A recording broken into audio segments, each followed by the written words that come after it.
8'de Sağlık'ta şimdi konuğumuz plastik cerrahi uzmanı operatör doktor Mehdi Asadov. Hocam hoş geldiniz. Hoş gördük. Hoş geldiniz hocam. Nasılsınız? Çok teşekkür ederim. Ben de tüm seyircilerimize saygıyla, sevgiyle selamlıyorum. Teşekkür ederiz. Hocam bugün meme büyütmeden konuşacağız. Meme büyütme ameliyatlarından. Bu ameliyatlar nedir? Ne amaçla yapılır meme büyütme ameliyatları? Meme büyütme ameliyatları birçok amaçla yapılmakla birlikte ilk olarak tanımını söyleyelim, ne olduğunu. Meme büyütme ameliyatları bireyin göğüs boyutlarının, meme boyutlarının vücut için proporsiyonel olarak daha uygun hale getirilmesi için memenin uygun şekillerle, farklı tekniklerle büyütülmesi işlemidir. Cerrahi bir prosedürdür. Birçok farklı teknikleri olmasına rağmen sonuçta amaç olarak memenin şeklini büyüterek bireyin, başvuran hastanın istekleri doğrultusunda vücuduna uygun şekle getirmektir. Evet. Hocam meme büyütme operasyonu kimlere yapılabilir, kimlere yapılamaz?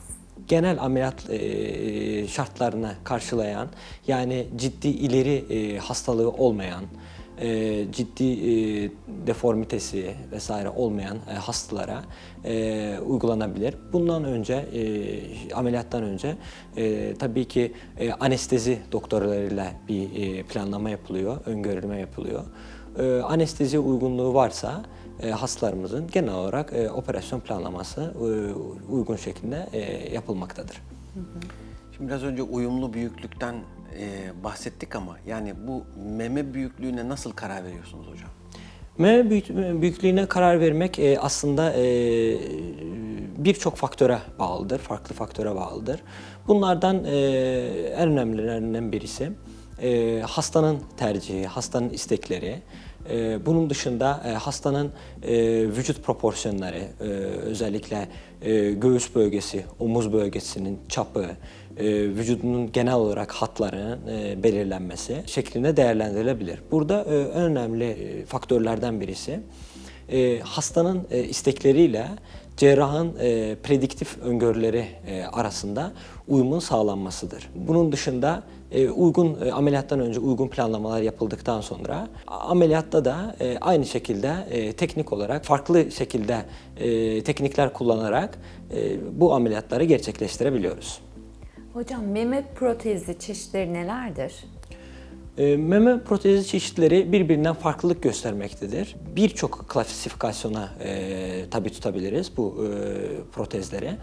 İlk önce şekline göre klasifiye edersek yuvarlak implantlarımız var. Anatomik dediğimiz damla şekilli implantlar var. Bunlar tabii ki hepsi endikasyon doğrultusunda uygun hastada kullanılabilir. Bunun dışında yüzeylerine değerlendirirsek düz yüzeyli ve pürtüklü yüzeyli implantlar mevcuttur. Düz yüzeyli ve pürtüklü yüzeylinin farklılıkları şundan ibarettir. Vücudumuz silikon ne kadar insan vücuduyla uyumlu olarak geliştirilse de yabancı cisim olarak kabul ettiği için doğal bir zar oluşturuyor. Yani o silikonu kabul etmek için. O zarın ileride kalınlaşıp dismorfizme uğramaması için, ağrı vesaire gibi çeşitli yan etkiler yapmaması için bu geliştirilmiş yüzeyler bize kolaylık sağlamaktadır. Yani ileride vücutla daha uyumlu şekilde kalması için, implantın kalması için uygulanmaktadır. Bunun dışında ana implant sağlayıcıları, kardinal ciddi bir farklılıklar yoktur implantlar arasında. Bu şekilde özetleyebiliriz. Şimdi hocam her ameliyatın kendine has, küçük de olsa, büyük de olsa bir takım riskleri ve komplikasyonları var. Meme büyütme ameliyatları açısından bakarsak bu risk ve komplikasyonlar nelerdir? Çok doğru buyurdunuz. Her bir ameliyatta olduğu gibi küçük veya büyük her bir ameliyatın riski vardır. Ancak doğru hasta seçimi, uygun tekniklerle değerlendirildiğinde bu riskler çok minimalize etmemiz mümkündür, yani teknik olarak. Tabii ki burada önemli faktörler hastanın ameliyat için uygunluğu cerrahi olarak, tıbbi, klinik olarak uygunluğu. Bunun dışında sigara içme gibi faktörler de negatif yönde etkileyebilirler. Bunun için hastalarımıza bir hafta öncesinden en azından, yani aktif sigara içicisi sigarayı kesmelerini, ameliyattan sonra da bir süre, en az 2 haftalık boyunca minimum kullanmamasını öneriyoruz. Bunun dışında ameliyattan önce yaptığımız tetkiklerde hastanın kan durumu vesaire gibi ameliyatı negatif yönde etkileyen etkenleri biz dışladığımızda aslında bu ameliyatlar çok güvenilir, sonuçları başarılı olan prosedürlerdir ve genel olarak da yüz güldürücü ameliyatlardır. Hastalar tarafından çok memnuniyetle sonuçları takip edilmektedir yani. Hocam, meme implantı yaptıran kişi 1 yıl sonra ya da 10 yıl sonra çıkartmak istediğinde çıkarttırabilir mi? Çıkarttırdıktan sonra meme dikleştirme operasyonu haricinde başka geleneksel ne yöntem olabilir? Meme Evet. şekillendirme konusunda. Meme implantları kolay uygulanabilir olduğu gibi kolay şekilde de çıkarılabilir. Aynı şekilde çıkarılabilir. Ancak bunun meme implantını çıkardıktan sonra bizim tabii ki öngörülen memenin eski boyutlarına geri dönmesidir. Bazen tabii ki bir ciltte bir genişleme, ekspansiyon etkisi yarattığından dolayı ya da yaşla birlikte cildin elastik yapısının kaybolmasıyla birlikte memede doğal olarak sarkmalar görülebiliyor. Bu implantla bağımsız da olabiliyor. Ameliyattan sonra tabii ki dikleştirme yapılabilir veya dikleştirme yapılmadan da devam ettirilebilir. Eğer hasta implant dışında bir seçenek isterse, bunun dışında daha az kullanılan teknikler vardır.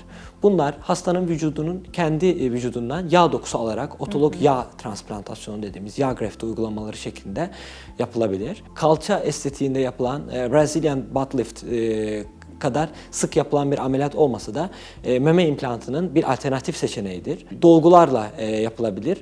Çok bazı otörler tarafından çok önerilmemektedir. Çok pratikte de çok sık kullanılmamaktadır. Genelde yurt dışında, özellikle Brezilya ekolünde çok sıklıkla kullanılıyor.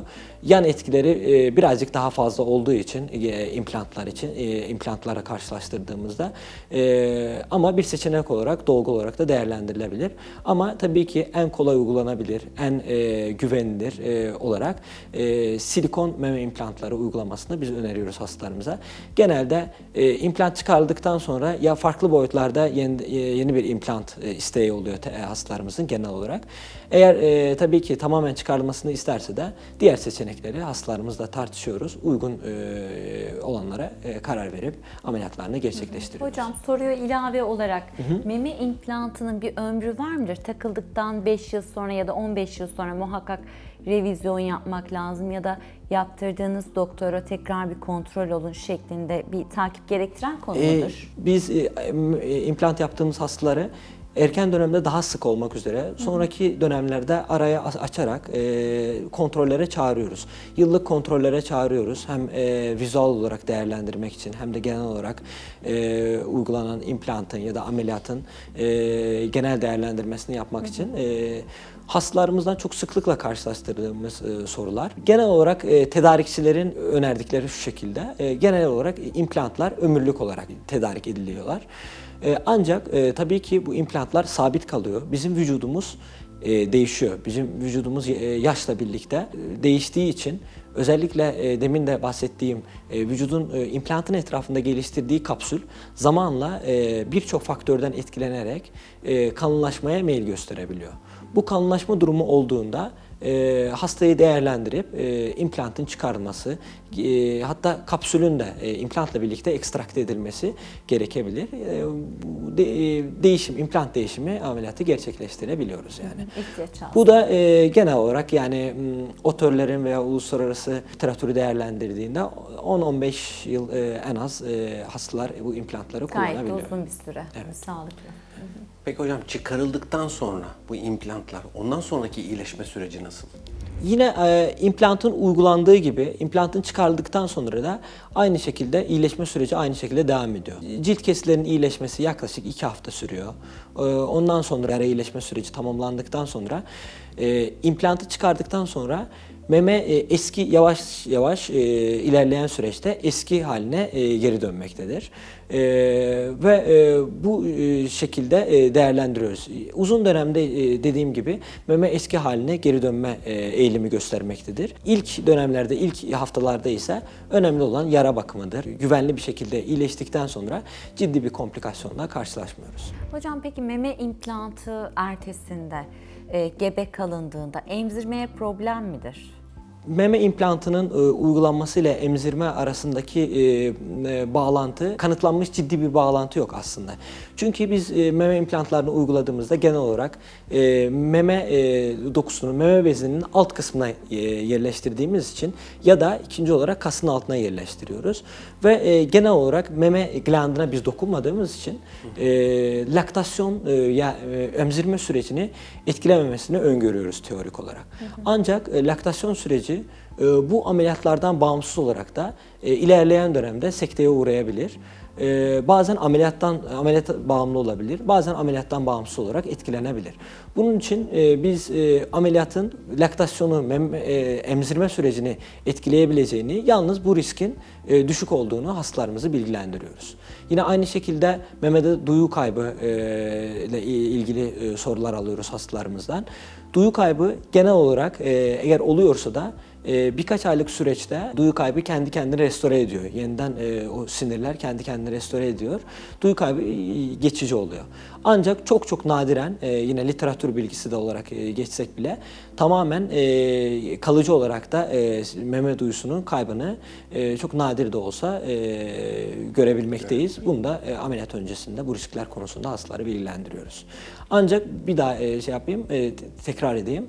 Bu riskler çok düşük riskler. Hepsi. Hocam biraz önce kas altına veya meme dokusunun altına yerleştiriyoruz diye söylediniz. Bunun özel bir nedeni, ayrımı var mı hastaları yani değerlendirdiğinizde mi karar veriyorsunuz buna?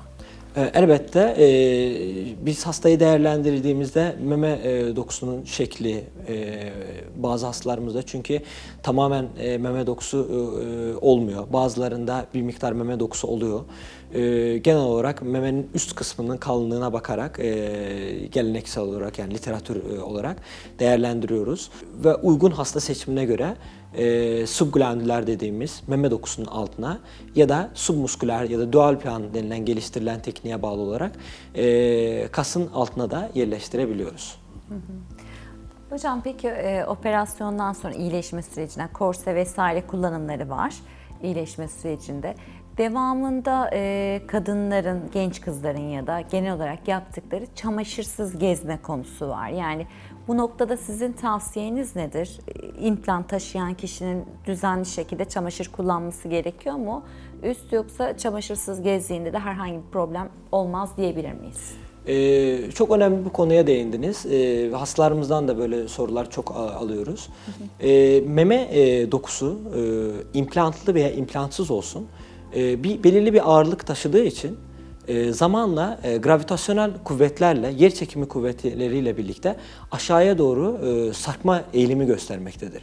Bu implant uygulanan hastalarda da aynı, meme dokusu, büyük meme dokusu olan hastalarımızda da aynı ve doğal bir sonuç olarak sarkma kaçınılmaz oluyor. Bunu engellemek için hastalarımıza düzenli sütyen kullanımını öneriyoruz. Tabii ki ameliyattan sonraki ilk haftalarda alt kısımlarda özellikle gizlediğimiz için doğal kıvrımlarda o yara izlerini gizlediğimiz için balensiz sütyen öneriyoruz ki o yarayı etkilemesin. İlerleyen dönemde sporcu sütyeni veya balenli sütyeni de devamlı şekilde kullanmasını öneriyoruz. Tabii ki bu bireyden bireye değişiyor ancak bizim önerimiz tabii ki kullanması. Bu şekilde memenin dik pozisyonda kalmasını yıllarca uzatabiliriz bu şekilde söyleyeyim. Hocam çok teşekkür ederiz. İyi ki Ağzınıza geldiniz sağlık. hocam. Çok teşekkür ederiz. Ben de çok teşekkür ederim. Çok güzel bir program oldu. Buradan da tüm değerli izleyicilerimize sağlıklı, güzel günler diliyorum. 8'de Sağlık'ta konuğumuz plastik cerrahi uzmanı operatör doktor Mehdi Asadov'la meme büyütme ameliyatlarını tüm yönleriyle konuştuk. 8'de Sağlık şimdi kaldığı yerden devam ediyor.